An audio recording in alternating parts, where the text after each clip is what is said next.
two particles A and B move with a constant velocity, that is vector v1 and vector v2.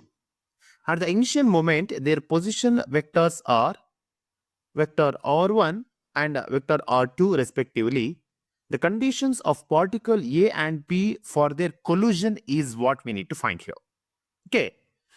Now, we know here, for two particles collide, the direction of the relative velocity of one with respect to other should be directed towards the relative position of one particle with respect to other.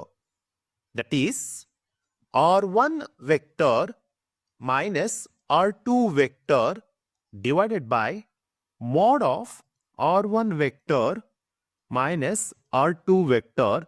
This is the condition when the relative position of one with respect to 2 and v1 vector minus v2 vector divided by mod of v1 vector minus v2 vector.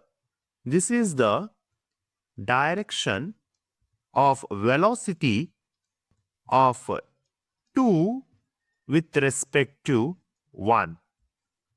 Then, so for collision of A and B, for collision of A and B, we can write this one as r1 vector minus r2 vector divided by mod of r1 vector minus r2 vector, which is equal to v1 vector minus v2 vector divided by mod of v1 vector minus v2 vector.